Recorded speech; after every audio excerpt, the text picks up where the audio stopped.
Telephones silent, please, or telephones to off, please. Thank you. Thank y'all.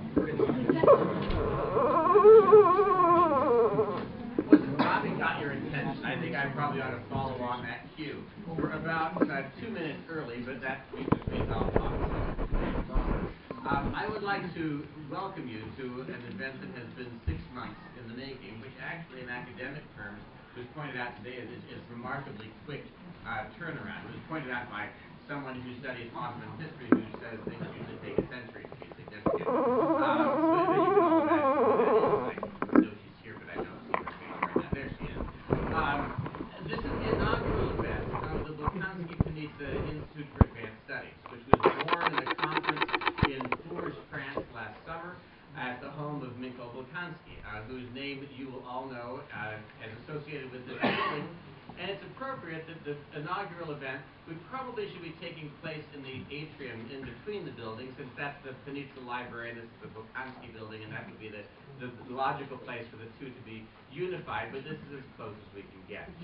The purpose of the Institute is to undertake interdisciplinary international research on interesting topics that focus on innovation.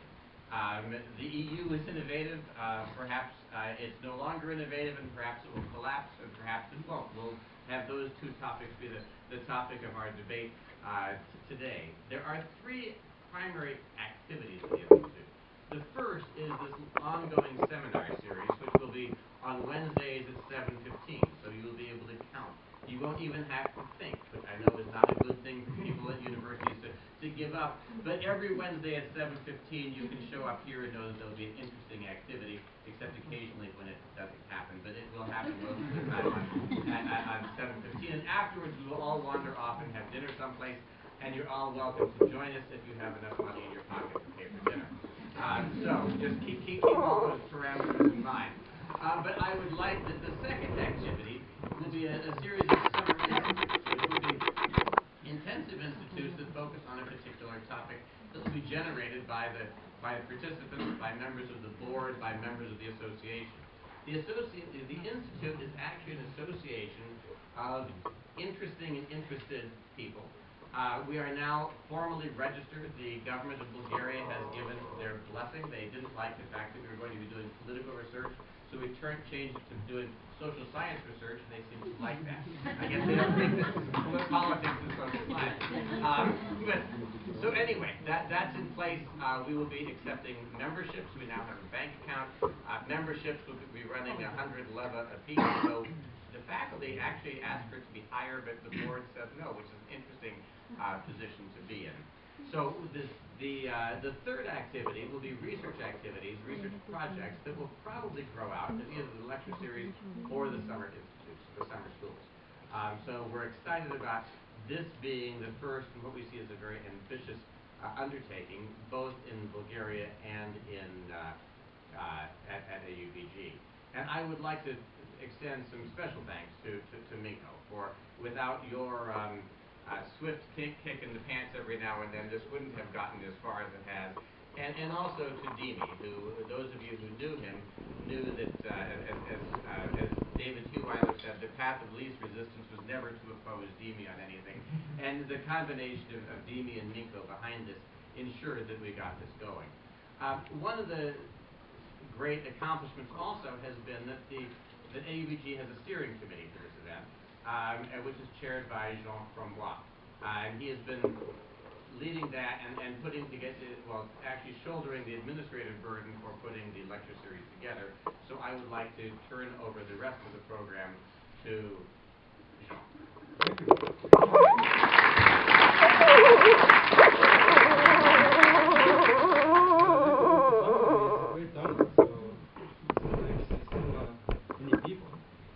You may remember that Dimitar Bechev came AUBG last semester,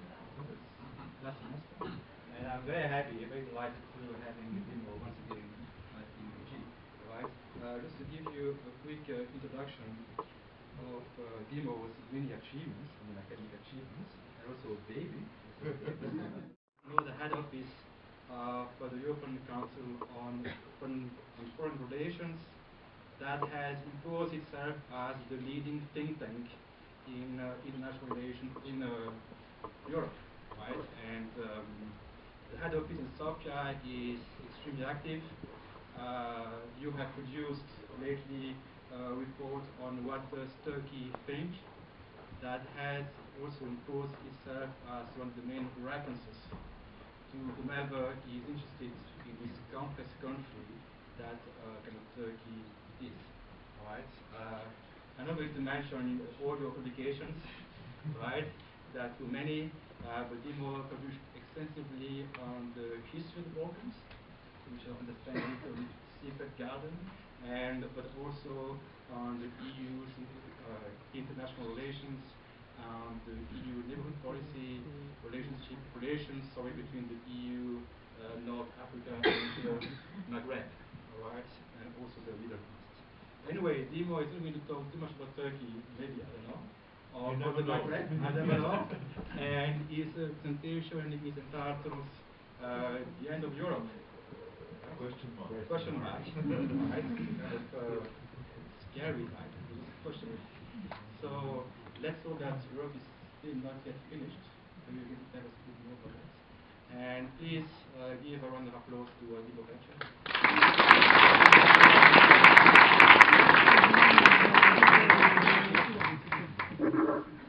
Thank you so much for this very generous presentation. It's indeed encouraging to have a Belgian introducing me as an authority on such large questions. Somebody from the periphery or the newcomers. First of all, before I set off, let me express my warmest gratitude for you having me here. It's indeed a great privilege to be the first one to inaugurate this series of lectures. It is a great endeavor to be with Balkanski-Panitza Institute for Advanced Studies and to be part of the inauguration. And I think it's only right and proper at this stage to pay due respects to Dimitar Bechev. He has made an incredible contribution, not just to this institution, but overall to the development of civil society in Bulgaria, to make Bulgaria part of what once was unfashionably called the free world. He spent his life, and the last part of his life especially, to make sure that this goal within reach. And these are the days when being part, a meaningful member of this community also means, at least in my mind, being able to engage meaningfully, to reflect critically, to be part of the discussion on a very existential issue about whether the construct we know as the European Union, or sometimes even called Europe, is heading to. And this is not a typical lecture. Let's see it as a start of an honest conversation between all of us about the times we live in. I remember that Cyrus referred several times to interesting, and to use a cliche expression, there is the Chinese curse, may you live in interesting times. And we do live in interesting times, and people in Brussels, the businesses, the international creditors live in interesting times. Certainly quite a few governments of member states in Europe live in interesting times. And there are many questions that are on the agenda. As we speak now, it was a day when the Club of Creditors had a very important meeting with the Greek government over this very pressing issue of the Greek debt. Whether we have the answer to the $1 million question, or €1 million question, what will happen to the Greek default? Is Greece staying? Is it going to cope with the challenges? But before we start delving into the substance, let me offer you a few layman reflections on the title.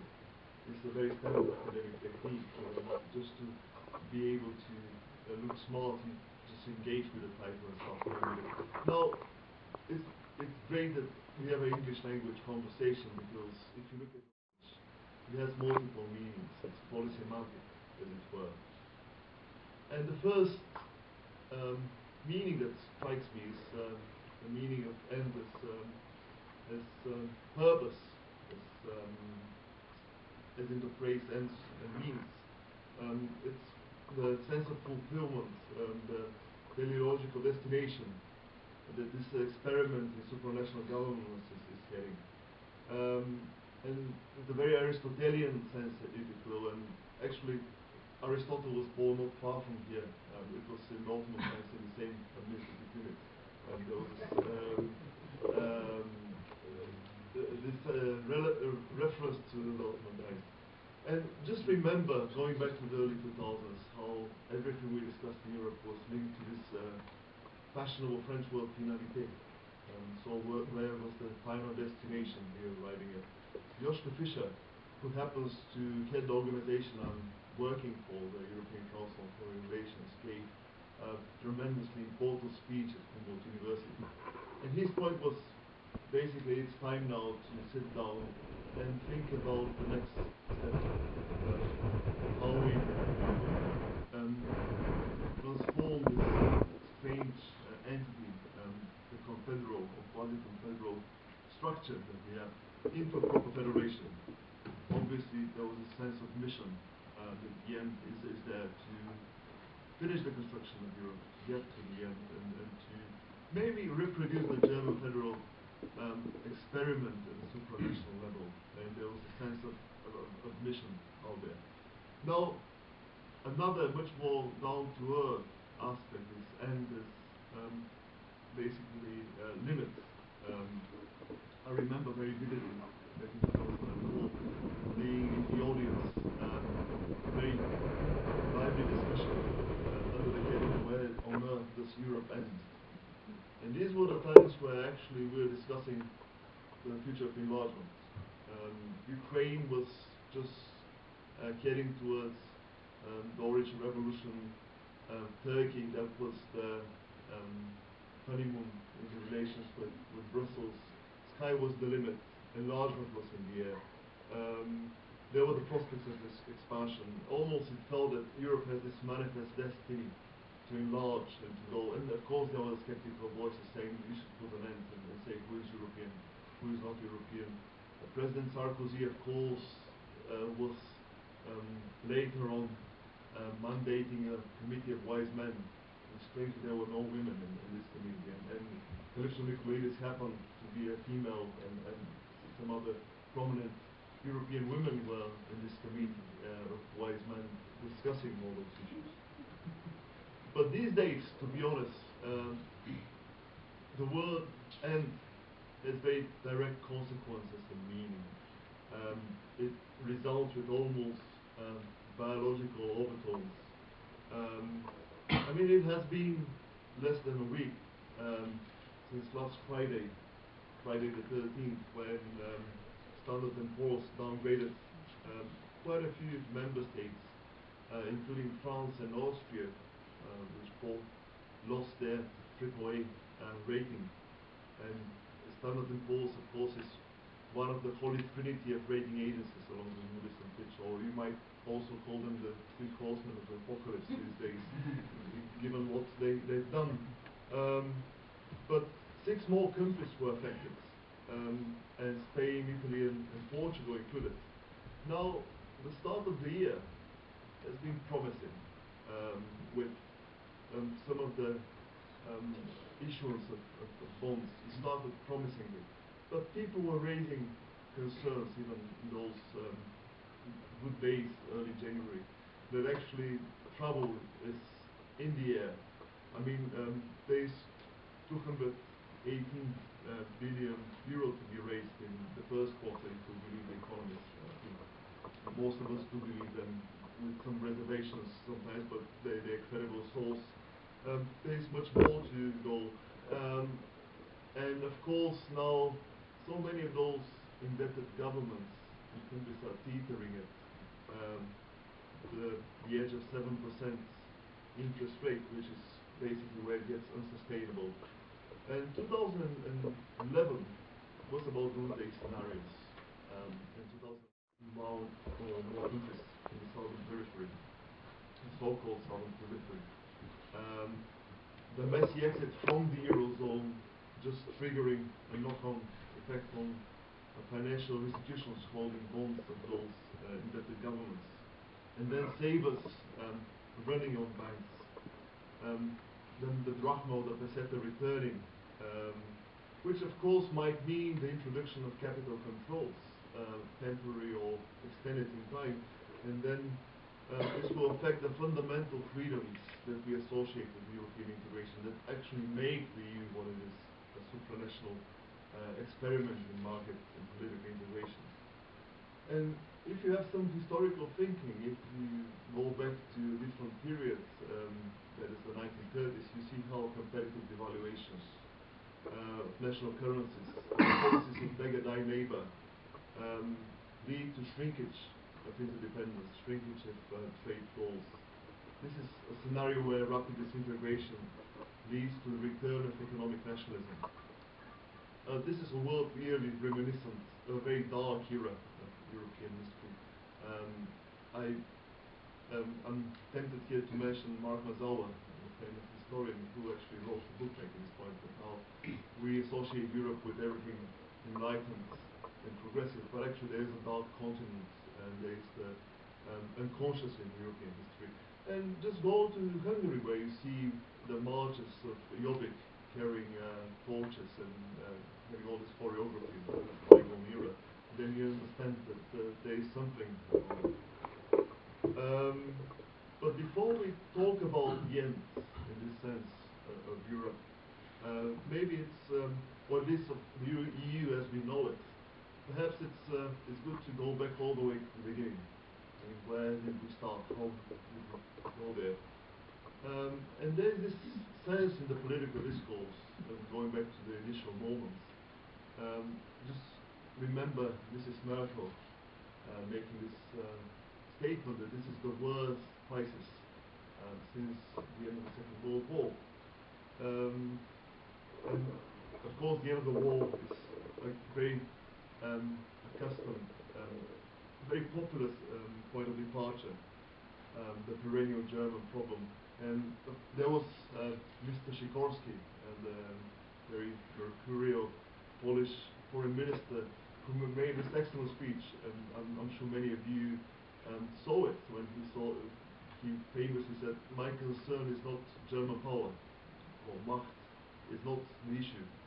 The concern is German inaction." So the reference to the World War, the end of the World War, is out there.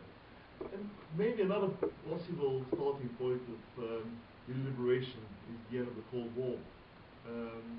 Because the end of the Cold War led to the experiment with the Euro at the end of the day. German reunification reshuffled the kind of political relationships within Europe. And many historians, analysts, political scientists saw the Euro as a commitment strategy devised by the then government and Chancellor Kohl to assuage the fears of other Western Europeans, not least France at the time. The Federal Republic is going to keep to its European vocation, that still we have a case that European Germany is in the cards. But let me propose another proof of juncture, which makes it easier for us to understand the state we are in right now. And this is the 1980s. It's not just that many people now tend to see this early 80s, late 70s as the starting point in the kind of globalization we experience, and refer to the Washington Consensus. By the way, a great contribution to the discussion on this periodization is Gideon Rachman, the FT Foreign Affairs correspondent and commentator, whose zero-sum world book, that's the name, that we are now in a zero-sum world, made this point that 1979, the oil shock, and the collapse of Lehman Brothers in 2008 kind of make this period that we experience. But if we go back to European integration, what happened in the 1980s? Several important issues.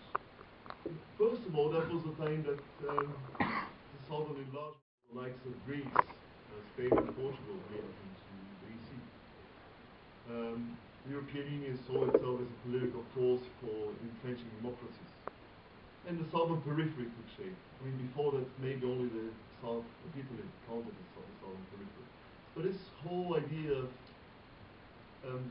disparities of economic development became entrenched, and there was the challenge how to manage all these disparities, how to think about redistribution, if you will, in some modest forms, of course, how to think about convergence, how to make integration work in a world where very different economic systems coexist.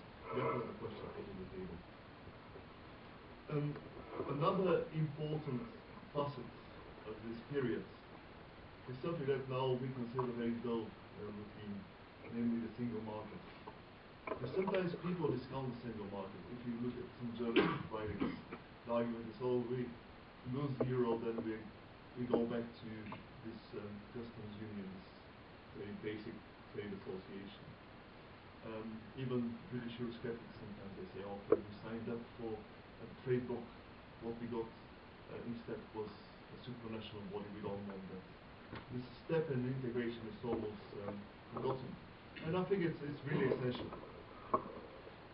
First of all, without single markets, euro wouldn't have come into effect. Without the success of this program of integrating and removing all barriers for capital labor and establishing a single regulatory space, we didn't have the economic and monetary union, that's for sure. And the EU famously was called the house that Jack built, following the famous saying, of course, Jacques Delors was the one mentioned here. But I think more fundamentally than the market dimension of the Single European Act and the Single Market Programme was that it laid the foundations of federalism, thinking the EU as a federal body, something more than just a collection of countries trading together. That was the first step towards establishing the regulatory state at the European level. So what happened is that the decisions taken in Brussels started having a much deeper impact on citizens across the then member states, and also across people in neighboring countries. The enlargement towards the likes of Austria, Hungary, and Switzerland have happened without single market. But let's go back to some of the details. We had the introduction of the qualified majority voting as the norm, not the exception. We empowered the European Parliament. And by all those political decisions, basically the European Community and the future European Union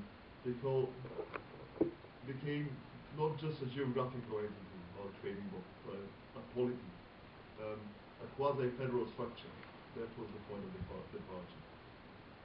And once those decisions and those political processes started affecting citizens in the core countries, Euroscepticism was quick to follow. I think that was the end of the permissive consensus that we had in Europe. And sometimes we idealize the glory days of integration, permissive consensus. People really embraced Europe. The actual fact is that they live in a parallel political world. Those decisions were not that important or not as visible beforehand. But once we created the single market, all those very routine decisions, very mundane debates started having a really knock-on effect. Come Maastricht Treaty, and then you see how the backlash materialized. We sometimes tend to forget that Maastricht was almost rejected by the French voters. This is a very close story. Back in 1992. And actually the Danish citizens rejected it once. So what we ended up starting from these days is not just a very diverse economic entity. Of course, with the goal of convergence, the holy purpose of creating prosperity and creating convergence, but also very peculiar, was characterized by asymmetry. Just to list you all those asymmetries we've lived with over the years. Creating this regulatory space all the way to Brussels, but without much real contribution to underpin it.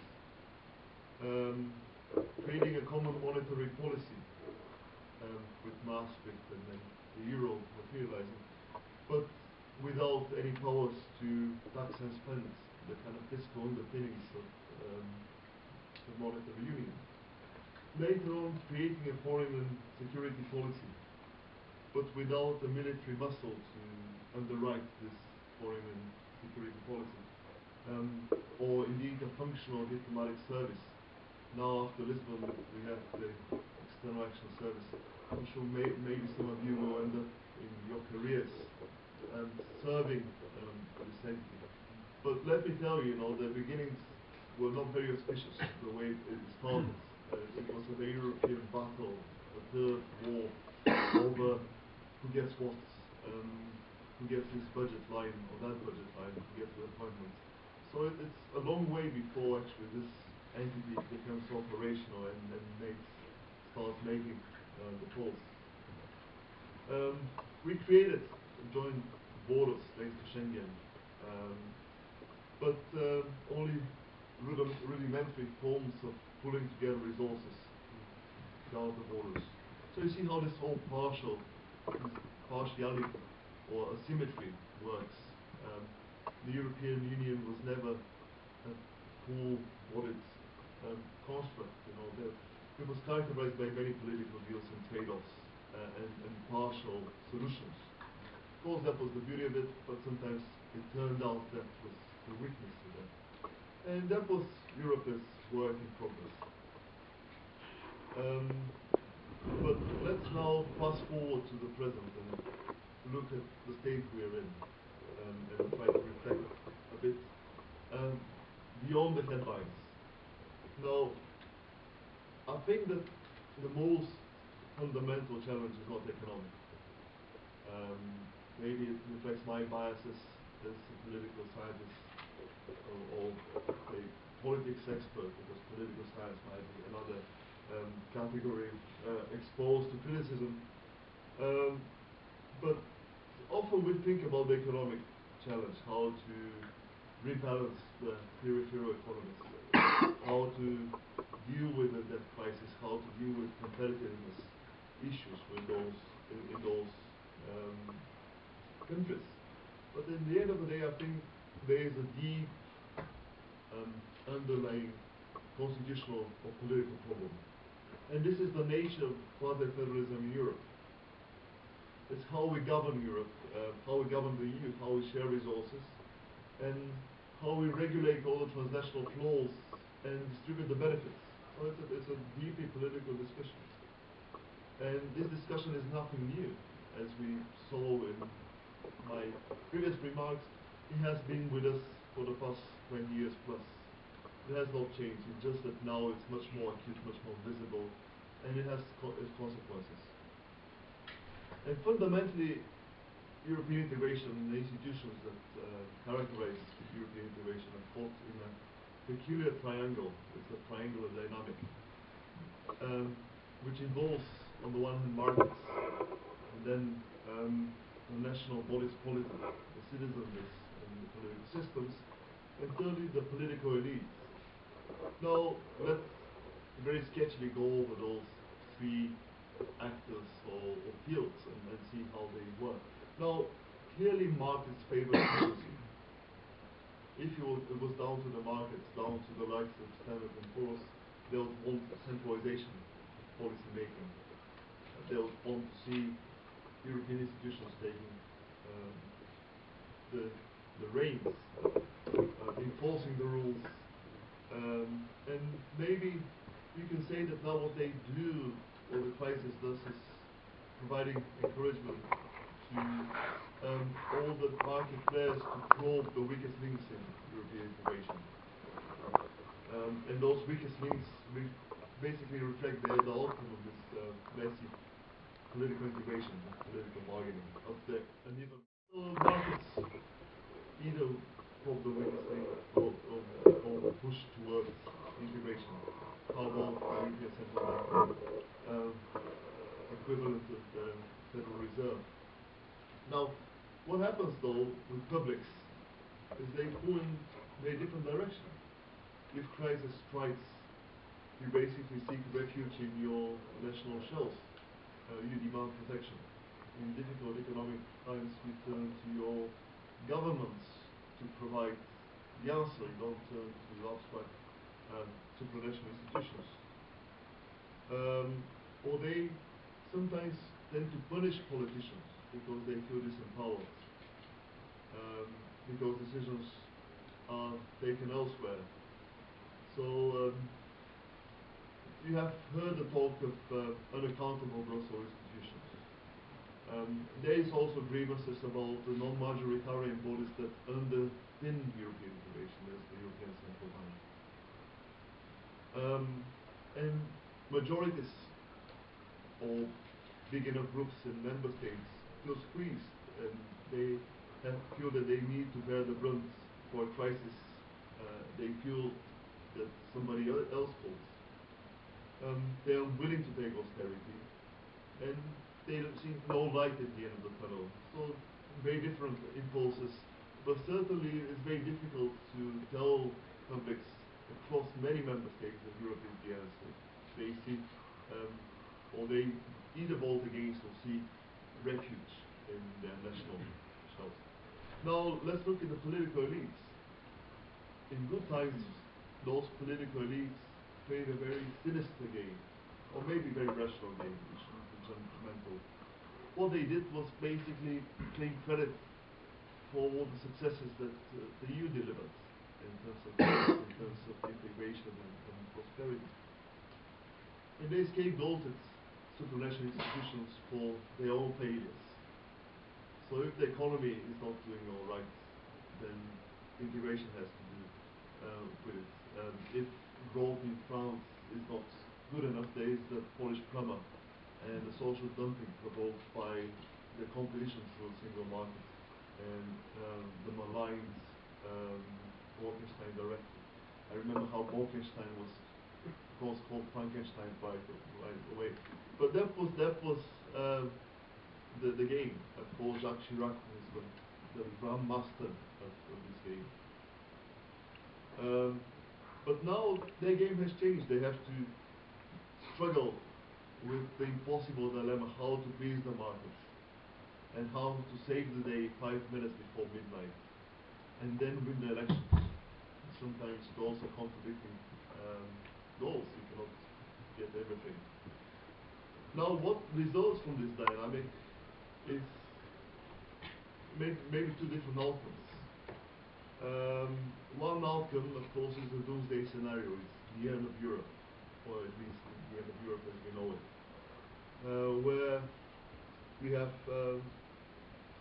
all the disintegrating dynamic that follows the end of the euro, maybe the end of the single market. God knows what.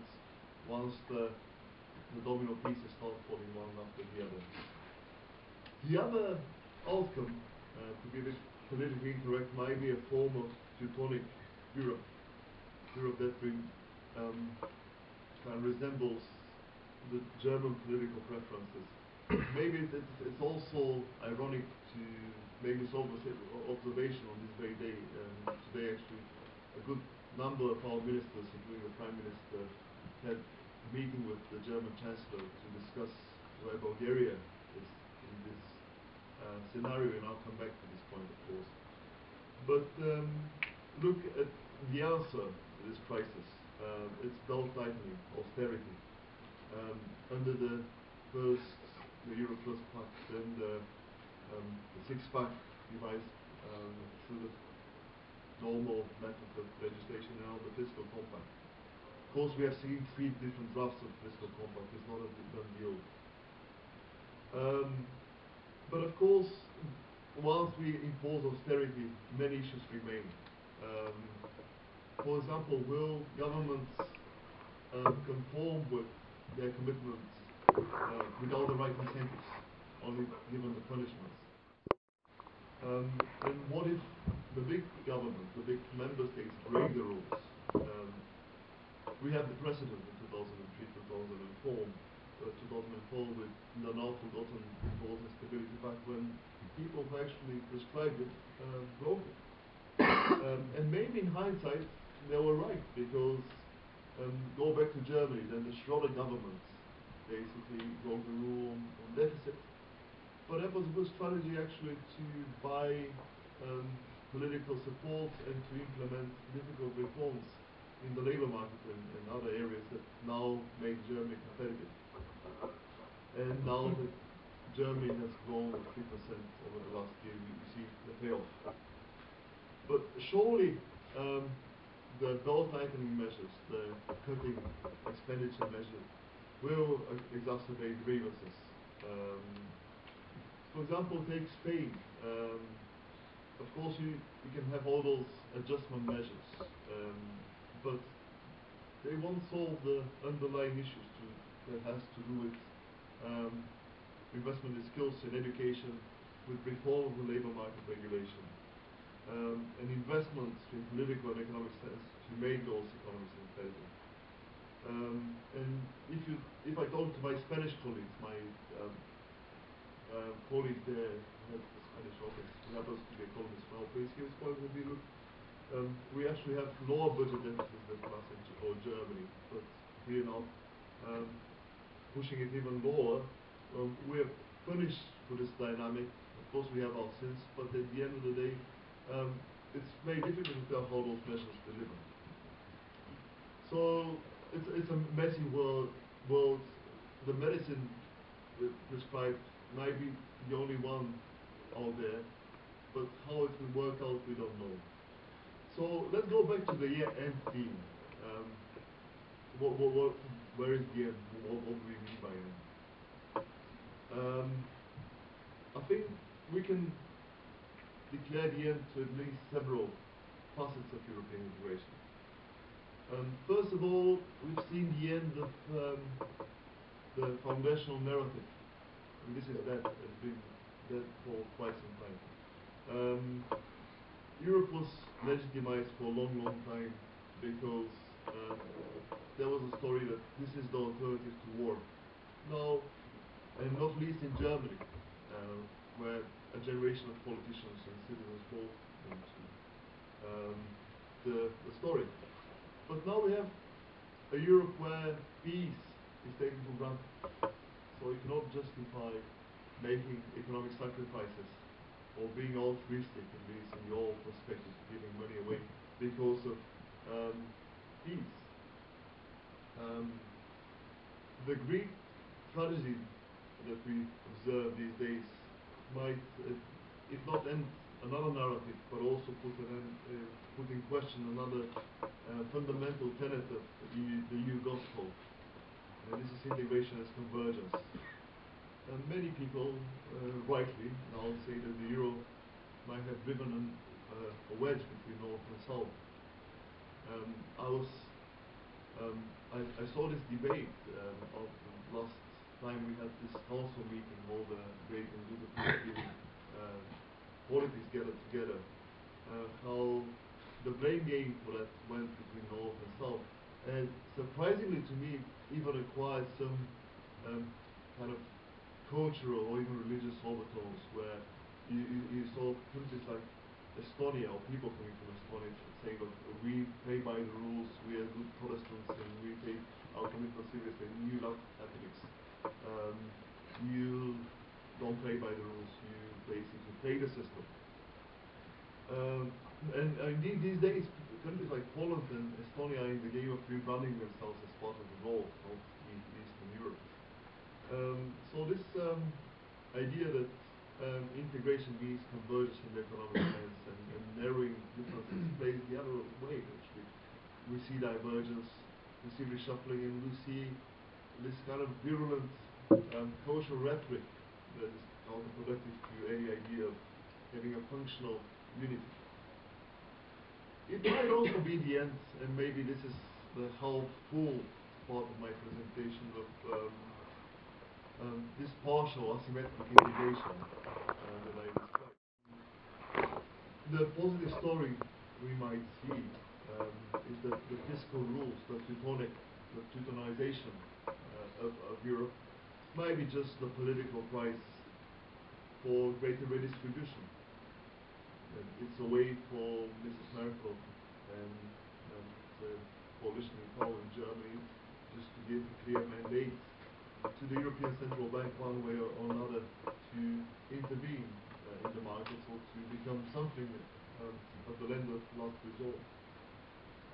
Or maybe to lead to mutualization of the maligned Eurobonds. It's a dirty word in Germany, it seems. And to basically reshuffle the system, to have a European Central Bank that is out there beyond its mandate given in Maastricht. Now, one caveat to this development is that then we go back to this issue of the political. It's very easy to portray the European Union as becoming some sort of a mirror image of the United States, where solidarity is underpinned by fiscal transfers, which iron out differences, or at least manage differences. For all the financial ills we have in one part of the United States, another part of the United States, there is the expectation that the federal budget is out there to come as a savior. But let's restate an obvious point which is out there, that in Europe this would mean the creation of a much more functional political system underpinned by a sense of belonging, of being together. And a democratic accountability should be part of it, which then brings into question the whole issue of the European demos to justify or to make meaningful such a democratic system. So there have to be some links of solidarity to make it work and to make it politically feasible, this fiscal transfers. And if anything, we know that the crisis and the life, even in good times under this partial integration model, has made publics in key states much more nationalistic, if anything. So at the end of the day, more redistribution has to be smuggled. So European central bank activism has to be framed in technical terms, go through the banking system. There has to be partial, incremental steps rather than major constitutional overhauls to create this new bargain. Anytime Europeans would sit on the table to create a new bargain, a new political settlement, you can be sure that there will be the backlash. And we end up with a very familiar story of small steps back to the population. If this positive scenario where the fiscal reshuffling needs re-examination of the integration model. But I leave it to you to judge whether the crisis will actually make the EU reinvent itself, or measures that will be taken will be too little too late, or actually they'll be triggering the political backlash that at the end of the day might threaten the whole experiment or destroy much of the EU. Now, by way of coda, because I'm sure you better listening to my musings on the future of Europe, I'll make it much more parochial and I'll look at the country where I am, Bulgaria. Where is Bulgaria in this whole story? How it fits into the drama and tragedy of European reimagination of disintegration. I think this is a country that until recently was a bystander. Europe was, or is, in some respect, out there to discipline us, to reward or punish what we've done, or to give us.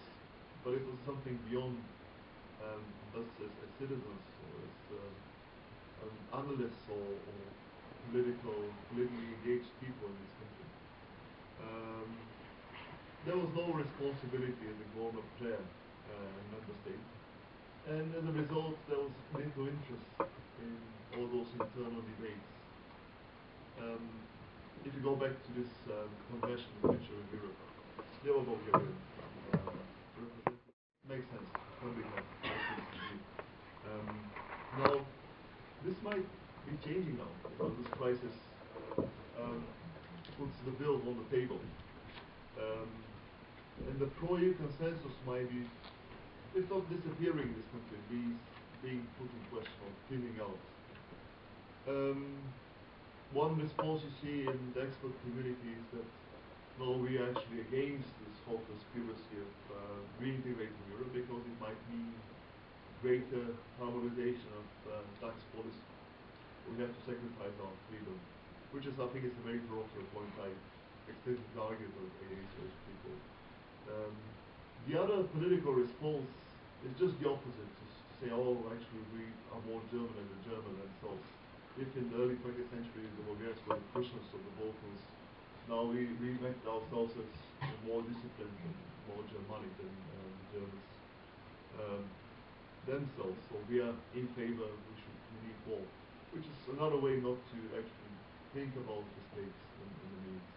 Now, my 5 cents of wisdom, and I'll finish with those points, what Bulgaria needs. I think at the end of the day, we do need stronger Europe.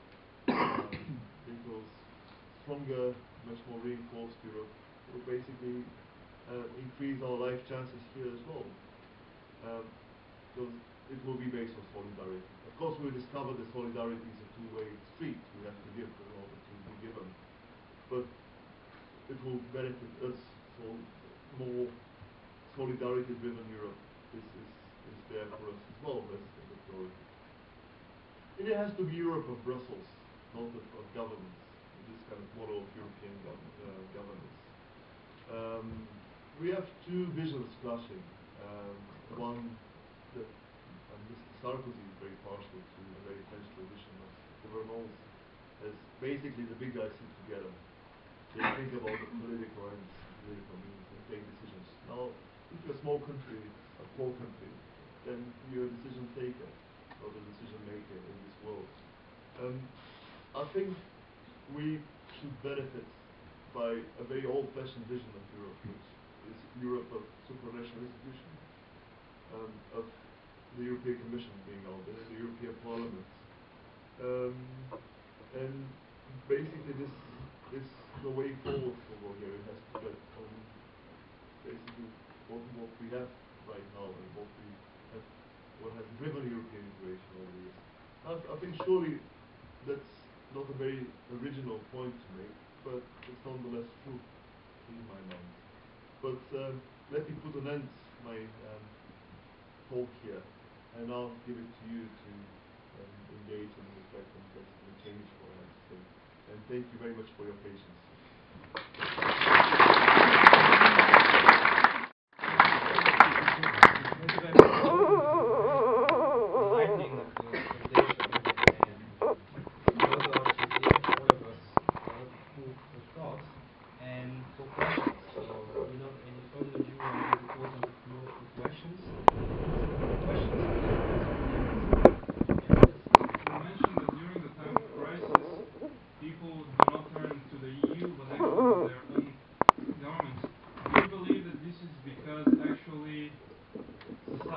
The European Union does not meet the expectations of this specific society. I mean, as a Bulgarian person, I was kind of, because I was growing up when we became a member, I was expecting that in like 3 years time, 4 years time, 5 years time, we're going to return like into a modern Western country, we're going to get rich, drive all the nice cars, and I think that's what our parents, We just in got our, cars. yeah, in our kind of the whole society expected such an outcome, but as the time progresses, we're kind of in a stalemate and we're not actually making any progress. I mean, is this true? Do you see this in this way? Shall we collect some more? Yeah, we can collect a bunch of questions. Right.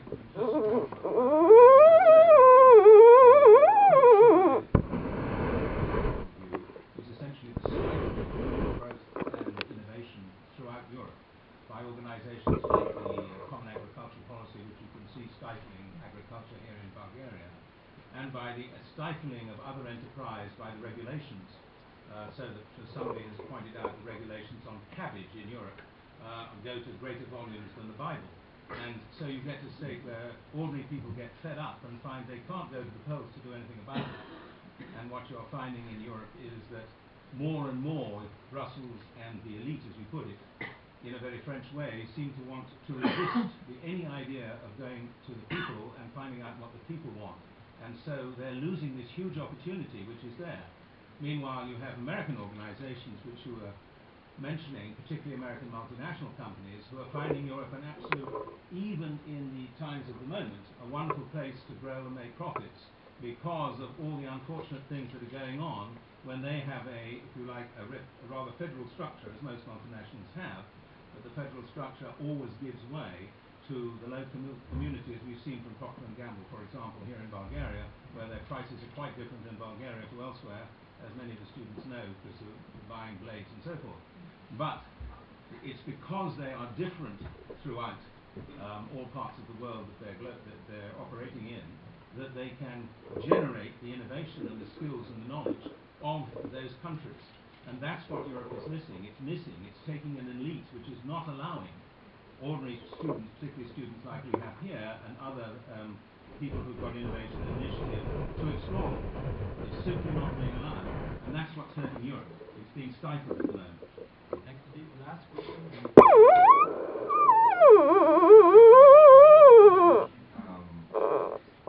I think it's always coming back to the comparison between US and Europe. So what does Europe have in terms of resources to avoid the end of Europe? Because the lecture at the end of Europe. For example, in October, I think a lot more people were concerned about the death of Steve Jobs than about the crisis in Greece or the potential end of Europe. There's probably a good reason why. Just to hint, leadership, innovation, and vision. Who has these in Europe, like maybe Steve Jobs had it in the US? And if you compare how the two federations are coming out of the crisis, which one is coping better? Although that may be a rhetorical question. So, what resources do we have? I would go first with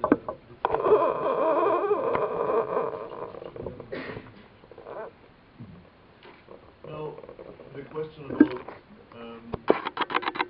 people going to the national entities, I mean, it's very natural, and maybe ties into the second question as well, because at the end of the day, people sitting in Sofia, you might dislike them, you might have never cast a vote for them, but you know them, you know what they are for. You go to elections, even to punish them. You see them on TV all the time. They speak on issues that you relate to, like the rubbish on your streets as newspapers. And they speak your language as well. The newspapers you read about, talk about them. It's only right and proper to identify with them. It's difficult to put on the same scale, even in an experiment. No, Mr. Barroso and Mr. Borisov. Because even if Barroso has all the power, and even sometimes the budgetary resources to make a difference, at the end of the day, our political leadership is out there, and we identify with them, sometimes very often in a negative way as well. Now, going back to the second question, I'm not sure I'm addressing the gist of the issue, but I think it is difficult to distinguish between us and them, those European elites. I mean, let's face it, the power of decision making in Brussels is concentrated in the council. All the decisions go to there. Who sits there? It's our elected representatives. It's people we vote for. Commission, Parliament, all those supranational bodies, faceless bureaucrats, of course they play a role. But the locus of power are the national representatives, who, when it fits them, can blame the EU as well. But at the end of the day, they took the decisions.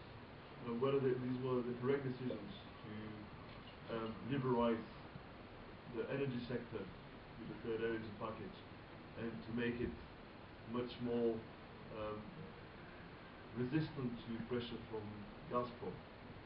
Let's say this is a positive decision, or whether they made a very sinister bargain over the common it's down to them, people we vote for. Now, Pavel's question on resources. What resources have we got?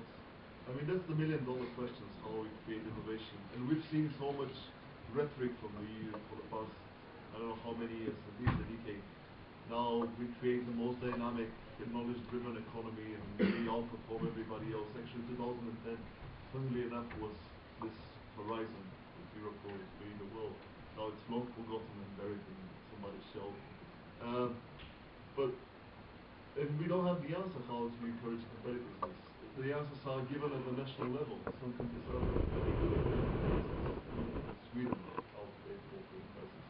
And then look at how Italy or Greece, although these are very different economic systems, have failed to answer this question. My hunch is that at the end of the day, our strength and our greatest resource is the size of our market. This is a market of 500 million consumers. It's the largest integrated marketplace in the global economy. And people might not care about Greece the way they care about the jobs, but if the Eurozone goes down, then everybody will as well. This will trigger almost surely a global recession. So everybody will be hurt. Now, to spin it in a positive way, if we think create more opportunities and deepen integration, because again, it's work in progress. We assume that 1992 was the end of it, and we could go on to the euro. But actually, we see quite a few areas, very mundane, very pesky areas, where actually integration hasn't been completed. Of course, there are political issues as well. This liberalization, who wins and who loses from liberalization? But there is work to bring Europe to foster growth and competitiveness, I think. And the new member states have something to say on this issue. So unfortunately, I don't have an answer for you, but hopefully somebody else up there is thinking about it. Other questions? Can you explain exactly what you meant by teutonizing Europe, and do you think Yeah, the second question, please. Yeah, I got a question and comment. First, could you please comment on Cameron's denial of fiscal pact a month ago, and this passionate debate about Germany truly taking over Europe again? We've seen a couple of days ago Martin Schulz elected as the new president of the European Parliament, back to the Social Democrats. And the comment is on this quasi-federalism you talk about. When you look back, I mean, Spinelli retired in 46 when the Hague Conference failed. Only came back in 79, and that was the golden age. But what else did we ever have? We never had anything better. I mean, if you just look how much has been achieved, and you mentioned this, without any tangible coercive means, only through emulation and soft power. I would not be that pessimistic as you might be, because the European project might be too big to fail. And that would be it.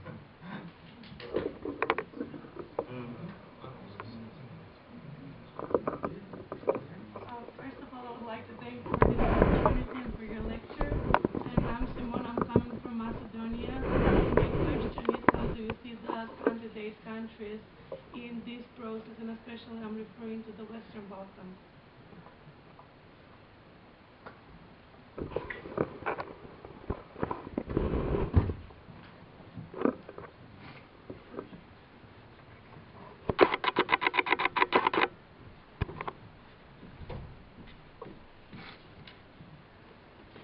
The very last question you can give the last other question was just quickly. You mentioned about the naturality of people turning over to their own states, but then isn't this kind of dragging the whole European idea of integrity down to just an economic bargain, like EU is only important for trade and that's it? Because if I identify myself as a Bulgarian, not as a European person, isn't this kind of not the true purpose of the European Union, to make us all Europeans? Thank you.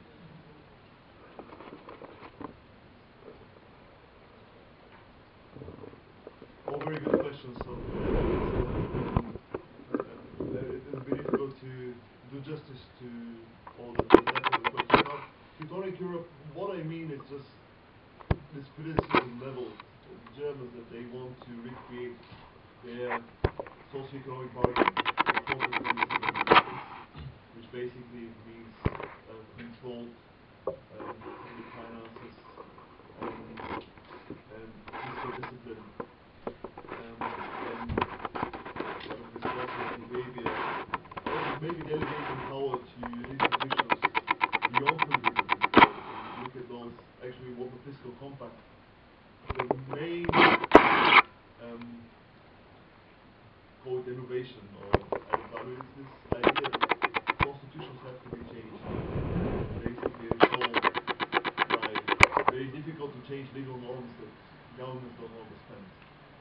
Which might be good for Germany, but might not be good for another country because you don't want to tie your hands, you want to have flexibility in the government. Now, it's a long discussion, but you see how the grievances go. And by the way, there is a word to be said about diversity, the value of diversity. Because at the end of the day, if you end up with 27 Germanies exporting, then it doesn't work, you know. You have to have all those important countries to make it work. This bargain was good times, it's just the problem that in the bad times doesn't work. But anyways, that's the, and the other form of tutorization then is this idea that austerity solves your issues, which might or might not be the case. Now Cameron, that's a long story in itself. His motivations, what he wanted to do, why he pulled out. And you don't need a grand theory about it. Basically, he overplayed his hand. He thought he could extract a concession, and then go back to his old party and say, look, you know, I'm part of the bargain, but I come back home with something tangible. It just didn't work like that, and Sarkozy was only very happy to have the British play very hard ball, because it was a way for him to kick them out. And he overplayed his hand, basically. Now, is Germany taking over? I mean, people actually basically say that the problem is not that Germany is taking over because of reshuffling the political bargains or the political systems and constitutional arrangements of many states, but it's just the opposite. That Germany is not taking over. It's very passive because it's not prepared to shoulder its responsibilities. What I mean by responsibility, the responsibility of being the biggest and most consequential member states. That's a moral argument, but also the responsibility of the biggest beneficiary of this integration. Because the euro and the single market is not that Germany has sacrificed. It has made some concessions, it has given up the Deutschmark, but at the same time, if you do the figures, then you see that there have been the benefits. So people will say that you need German leadership and German preparedness to do both steps in terms of going all the way on the solidarity path and a leadership that is going to convey to their voters that it's for them to actually support those lazy Spaniards or lazy Greeks out there who don't work and eat the dick all the time. Because now, is the euro too big to face? Of course, much has been achieved, and all the member states, all these have come to the conclusion that they have to do something to save it, because the alternative is not palatable. Now, the problem is they want to do the minimum at the very last moment, and it might be too late, and it might fail because of all those short-term decisions. I mean, look at all the pattern of news. You know, this pressure building up. There's the new summits. They are thinking about something. Merkel, Sarkozy, they don't like each other, but they dine and wine together, and they come up with a document written on the German computer rather than the French one. And then everybody agrees. The markets next day rally, and then 5 days later they go down because there's the next Then the next day was Italian bonds and interest rate goes up. And we've been in this scenario for, it's painful, it's been a year crossing into this world. And I hope I'm disproven, but we might see more of this in the months to come. And of course, we have achieved a lot through small steps. But there comes a day where small steps just don't work, first of all. And secondly, you cannot sneak integration. You cannot just do it in dark rooms behind closed doors, because the public cares and they're punishing you, and political price is very high. Now, candidate countries and Macedonia, actually, just to be a bit counterintuitive, you might think that at the end of the day, when Europe is busy, or the European Union, let's not conflate those two things. When the European Union is busy sorting out its own business, then it will have little time to deal with the neighbors. But on balance, I think that was a good year for enlargement. Croatia signed accession treaty. Montenegro is very close to negotiations. Even Serbia, given the tough message from, again, Germany, essentially, might push that. Of course, Macedonia is a bit of a depressing story because it's been in the waiting room for quite some time. And this is the dark side of enlargement. It is a process which is very political. It can be hijacked by bilateral disputes. It doesn't work in this linear fashion that we want to work. And in some Western Balkan countries that has very perverse effect. The lack of commitment or the hijacking of the process has unleashed forces in those countries that don't care that much about the European Union. I mean, I don't want to discuss Macedonia, but look at Albania. Mr. Berisha, is he prepared to play by the script given him by Brussels if this will mean the loss of power? I'm not sure about it. Even Bosnia, how much of an incentive is the promise of membership in the long term to sort out all differences, where there are stakes, economic interests, vested interests at stake. Now, the EU, this European identity thing, I mean, maybe I'm just on second thought, I've been a bit unfair. I mean, people seek protection sometimes from Europe, and Bulgaria is a good case, but in the wrong way. They seek protection from Brussels against their elite state, deeply distrust. I remember Massimo D'Alema was bluntly open one day. He said, I mean, the average Italian citizen thinks that if there is a fight between Brussels and Rome, Brussels has a better argument. Now, this applies fully to Bulgaria. We tend to seek patronage or cover from the European Commission because we deeply distrust the political system here. This is not the right way to relate to the institutions, I should think. But it's inevitable, one way or another. Now, how can we create a sense of solidarity, of being together? My optimist was saying, just delegate powers, build the functional underlay, and then the identification will come. Look what happened in the United States. Well, might or might not work. We haven't seen much evidence of this way of building European identities. Much more modest, third wave thing of thinking about European identities. Maybe just to be at peace with the idea that we are different. There is no offense being different, and there is no abstract European identities language, but just be a bit more sensitive to our preferences, to our differences, to recognize our differences, and be a bit more modest. In other words, you Germans pay for the Spaniards, and the Spaniards comply with what Germany tells you because it's an interest.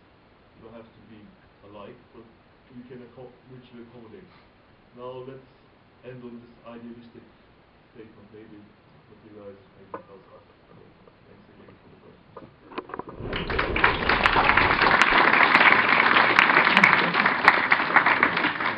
Basically,